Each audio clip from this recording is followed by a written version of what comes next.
So, after hearing the speech and hearing the benefits and complications, which do you think weighs more heavy on society today?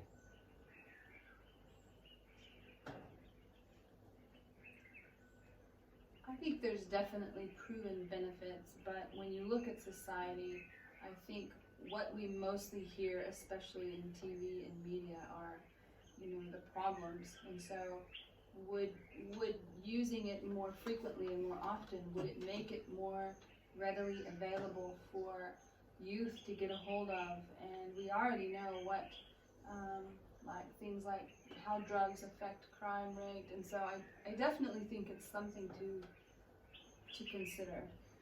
I agree, yeah.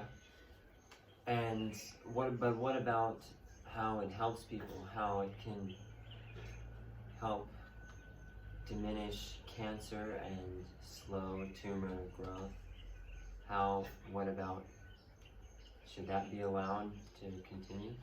I think if doctors find a cure, they find a medicine that works, they don't just say, oh, we won't use that. Like if you find something that works, you're going to use that for people. So maybe even if you're studying it more or you look into it more, you find different ways to use it, I think it should still be available.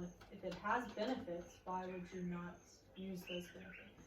Okay, so what you're saying is use it only like in hospitals and prescribed for a medical condition by a doctor. So how do we keep younger or people who want to use it for other purposes other than medicinal? I think it should only found in the hospitals, chemistries. Okay. That's only where we can stop. So strict rules against giving it to people. I think where we go wrong is that sometimes doctors prescribe it and then let the patient take it home. Now that patient, what they're doing with it at home, you can't really monitor. So if they would make it more strict to say, if you want to use marijuana for medicine, you come to the hospital and we'll do it for you. We'll give you the medicine, we'll watch you take it or ingest or give it to you. And that way we can stop the use of it outside of hospitals, and it's more controlled in hospitals given to people who are sick in need of medicine. Or even just like the prescription of there's exactly this many days and you have to take it this many times, and like it's only given that amount, you can't get it before. And even testing, like maybe you say once a week they have to come in and test, like to see how much is in your blood, to see if that's the person who's supposed to be using it is using it, or if they're giving it to someone else. That's a good point. So how do you think it affects the economy? How do you think it would affect the economy if this was legalized?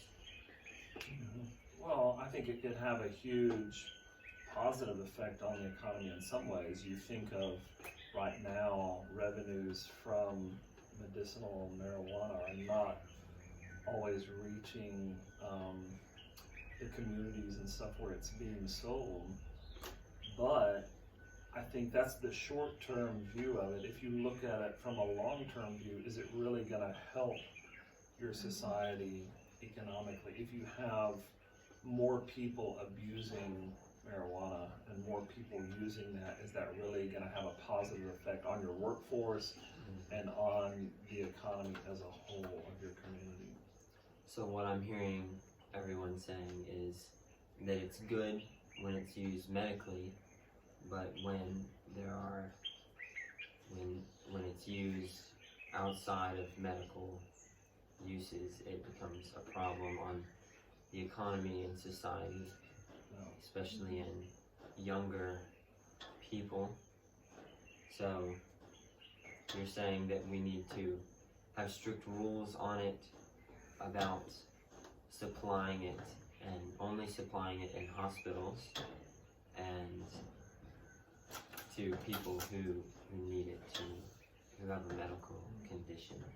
Sure. But it does have positive benefits too that shouldn't be ignored. Yes, so not ignored, just under control.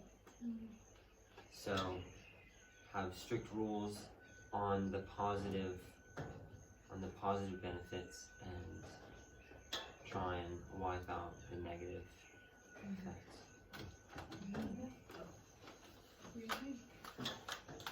Good discussion. Thank you. Thank you. You're welcome.